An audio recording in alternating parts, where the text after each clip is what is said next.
Lalu aplikasi doa penyembuhan, mendoakan orang sakit, tadi juga termasuk pelayanan ke rumah sakit dan sebagainya. Tapi kita perlu juga ingat etikanya. Pelayanan doa di rumah sakit, Anda lihat kira-kira kelas berapa? Ini maksudnya apa? Kalau VIP, Anda mau pujian, penyembahan, lalu mendoakan, itu mungkin tidak mengganggu. Tapi kalau sudah sekamar 2 bed atau 3 bed, nah kita perlu lihat sebelah-sebelahnya, kita perlu perhatikan. Di rumah sakit nggak boleh rame-rame. Ya, jadi perlu jadi ingat, doa tidak dikabulkan berdasarkan volume suara. Ya. Kalaupun kita berdoa dalam hati atau kita berdoa dengan pelan-pelan, Roh Kudus dengar. Tuhan Maha Mendengar. Ya. Jadi Anda bisa mendoakan dengan pelan. Dan satu hal kalau pelayanan rumah sakit, jangan tadi dari pengalaman itu tadi ya. Jangan langsung datang-datang dengan judge. Oh kamu sakit ini karena dosa. Oh kamu sakit ini karena kutuk. Oh kamu ini sakit ini gini. Asbun asal bunyi itu harus dipertanggungjawabkan di hadapan Tuhan. Kecuali kalau itu sungguh-sungguh satu inspirasi. Ya. Tapi harus benar-benar bijaksana, karena itu perlu juga pembedaan roh tadi. Ya. Lalu kemudian doa dalam keluarga, membiasakan diri dalam keluarga, berdoa bersama, saling berpegangan tangan, lalu kalau ada masalah dan sakit didoakan, itu juga akan menumbuhkan iman, menanamkan iman dalam keluarga-keluarga kita. Doa untuk orang yang tidak hadir, ini saya pernah mendapat satu pengalaman. Jadi seorang ibu waktu itu minta didoakan. Jadi anaknya dari Australia, waktu ini ibunya di Indonesia ya, tapi waktu itu kemudian minta didoakan untuk anaknya yang kemudian dia dengar terikat narkoba di Australia sana. Lalu kemudian ya memang karena anaknya tidak hadir waktu itu, ya sudah, ibu coba sekarang ibu saya doakan, tapi ibu saya doakan sebagai wakil dari anak ibu. Jadi sebagai wakilnya, baik. Kemudian artinya apa, nanti saya serahkan pada Tuhan sebagai wakil dari anak ibu. Kemudian nanti ibu bisa bayangkan dengan imajinasi iman ya, dengan imajinasi bayangkan bahwa anak ibu di sana dijamah Tuhan. Lalu saya mulai doa, Tuhan Yesus, kami bersyukur, kami memuji, kami muliakan Kau, kami serahkan ibu ini sebagai wakil anaknya yang ada di Australia. Nah, selanjutnya saya berdoa, seolah-olah langsung mendoakan anak tersebut. Tuhan Yesus, jamah anak ini yang terikat narkoba, biar Engkau saat ini Tuhan, Engkau sendiri menjamah, melepaskan dia dari ikatan narkoba. Nah, sudah selesai doa, tapi nggak berapa, kira-kira 2 minggu kemudian ibu ini datang. Jadi dia sharingkan, rupanya pada saat yang sama ketika ibu ini didoakan sebagai wakil dari anaknya, rupanya kemudian Tuhan menjamah hati anaknya itu. Anaknya itu tahu-tahu bisa berubah hatinya, bisa mulai mikir, saya ini tujuannya kuliah di negeri orang, tapi kok malah gak karu-karuan terikat narkoba. Dari dirinya ada kemauan kuat untuk lepas, dan akhirnya memang dia bisa lepas. Puji Tuhan, ya. Jadi doa untuk orang yang tidak hadir. Doa dalam kelompok, ini yang kita lakukan. Jadi dalam workshop. Jadi artinya apa? Dengan iman kita bersama, dengan suasana iman yang ada, maka seringkali terjadi penyembuhan-penyembuhan. Ada pernah memberikan satu workshop penyembuhan. Itu ada satu pengalaman yang menarik. Orang yang mengalami kaki X. Ya, jadi biasanya karena dari lahir ya, kemudian dia mengalami kaki X. Nah, kemudian memang waktu itu saya terangkan bagaimana mendoakan untuk kaki X atau kaki O. Ini biasanya masalahnya karena tulang pinggul. Kalau tulang pinggulnya terlalu maju menekuk ke depan, maka cenderung orang kemudian sakit kaki X. Lalu kemudian kalau tulang pinggulnya membuka, dia menjadi kaki O. Kemudian didoakan untuk penyembuhannya. Kalau kaki X, ya doakan dalam nama Yesus supaya apa? Tulang pinggulnya bergerak dan membuka ke dalam posisi yang normal. Ya rupanya kemudian dalam workshop itu ditemukan kasus ini. Dan mereka datang, langsung datang. Loh, bagaimana? Ini ada yang kaki X dalam kelompok kami. Ya sudah, tadi sudah saya terangkan, doakan. Ini artinya apa? Sebagai pemimpin workshop kita biasanya tidak boleh ikut terjun melayani dalam kelompok ya, karena itu kan sifatnya apa? Melatih. Dan kemudian terakhir setelah selesai ternyata kemudian wakil dari kelompok ini maju sharing. Artinya apa? Mereka terus berdoa dalam nama Yesus supaya tulang pinggul tadi bergerak membuka dan kembali ke posisi yang normal. Terus berdoa gitu, terus berdoa cukup lama. Seolah-olah gak ada pergerakan, tapi mereka terus berdoa, dan tahu-tahu kemudian apa? Orang yang datang dengan kaki X itu kemudian akhirnya pulang dengan kaki yang normal. Puji Tuhan, ya, kuasa Tuhan yang sanggup menyembuhkan. Jadi ini terjadi dalam, bukan saya yang mendoakan, tetapi memang dalam workshop doa penyembuhan yang dilakukan peserta. Sekarang mengenai cara-cara mendoakan. Dalam Injil, Tuhan Yesus memakai berbagai macam cara doa dan tidak terikat pada salah satu cara saja. Ya. Jadi rupanya berbagai macam cara Tuhan Yesus pakai. Tuhan tidak selalu pakai satu cara terus, tidak. Contohnya kita lihat Markus bab 1 ayat 31. Kita berbuka bersama. Ya, jadi dalam pengalaman para rasul rupanya Petrus ini menikah ya. Paulus tidak menikah, menghayati selibat demi kerajaan Allah, tetapi Petrus menikah karena punya mertua. Markus bab 1 ayat 31.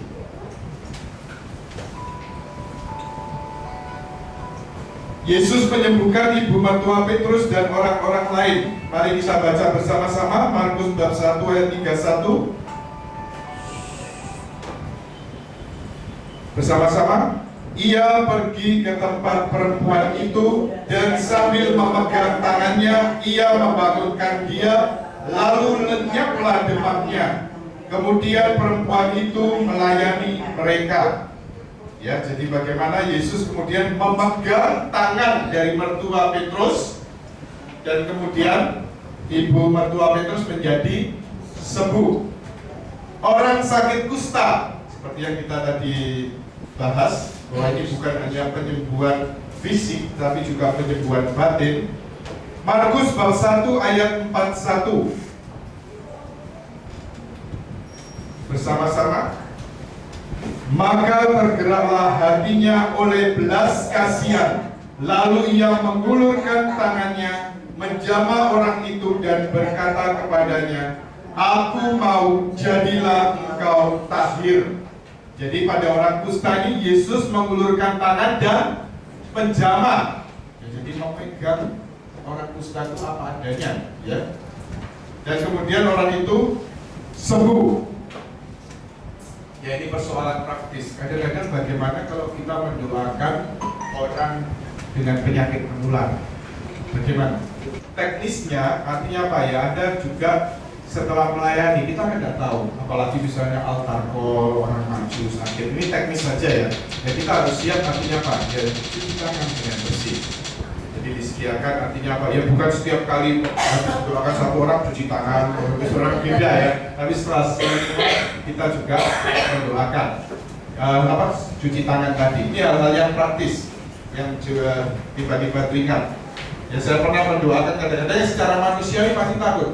Tiba-tiba orang mendoakan, minta didoakan apa? Saya sakit TBC kulit. Ya, kalau kita sakit-sakit seperti itu berkaitan dengan kulit, ya sudah jangan dipegang. Ya jadi tidak usah dipegang. Ya kecuali ada terinspirasi tadi ya, seperti Yesus yang mau mengulurkan tangan menjamah orang kusta. Tapi kalau penyakit-penyakit menular ya tidak usah dipegang. Ya, kita doakan dari jarak yang tertentu gitu ya. Seperti itu kalau teknisnya ya. Kemudian orang lumpuh, Markus bab 2 ayat 11. Rupanya dasar-dasarnya ini banyak diberikan dari Injil Markus. Markus bab 2 ayat 11. Mari kita lihat, kita baca bersama-sama.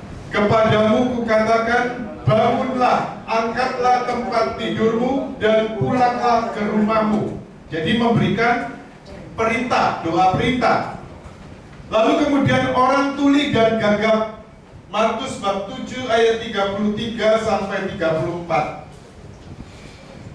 Markus bab 7 ayat 33 sampai 34. Dan sesudah Yesus memisahkan diri dari orang banyak sehingga mereka sendirian, ia memasukkan jarinya ke telinga orang itu, lalu ia meludah dan meraba lidah orang itu. Lalu 34, kemudian sambil menengadah ke langit, Yesus menarik nafas dan berkata kepadanya, Ephata, akhirnya terbukalah. Artinya terbukalah. Ya, ini saya komentar bersama yang bawah ya. Yohanes bab 9 ayat 6. Sudah ada yang tertarik untuk melakukan dua hal terakhir ini. Injil Yohanes bab 9 ayat 6. Mari kita baca bersama. Sesudah ia mengatakan semuanya itu, ia meludah ke tanah dan mengaduk ludahnya itu dengan tanah, lalu mengoleskannya pada mata orang buta tadi. Nah, kalau kita lihat cara-cara Yesus mendoakan, ya, memegang tangan, ini bisa kita lakukan. Menjamah, ini bisa kita lakukan dengan penumpangan tangan ya. Lalu perintah, doa perintah, ini bisa kita lakukan. Tetapi pada dua yang terakhir, kita melihat juga perkembangan zaman. Kita juga memperhatikan higienis, kesehatan. Maka jangan ditiru, jangan dilakukan. Ya, tahu ada jamaah kublek-kublek, nanti Anda oleskan. Ya, jadi jangan tiru ya. Ya, jadi ini kadang-kadang kalau zaman sekarang malah nanti ada dipikir dukun nanti ya. Dukun-dukun yang pakai acara-acara ini. Tapi ini dalam konteks zaman Yesus, nah ini tidak cocok untuk zaman kita sekarang. Langkah-langkah mendoakan, ya baik, kita lihat selanjutnya, yaitu langkah-langkah mendoakan. Jadi mendoakan ini juga proses, suatu proses. Yang pertama, mendengarkan. Di kalangan pelayan doa penyembuhan saya pernah baca, harus punya dua telinga.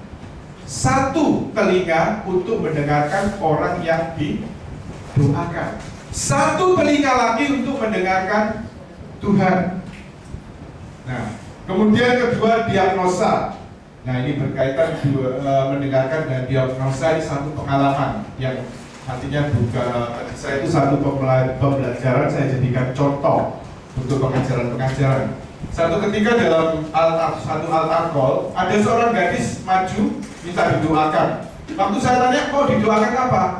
Saya mau didoakan supaya pelayanan saya lebih lagi. Ya, saya boleh melayani lebih lagi, melayani Yesus lebih lagi, mencintai Yesus lebih lagi. Pokoknya intinya untuk pelayanan. Baik. Kemudian sudah mendoakan. Ya, saya mulai dengan bahasa roh. Jadi menumpangan tangan lalu bahasa roh.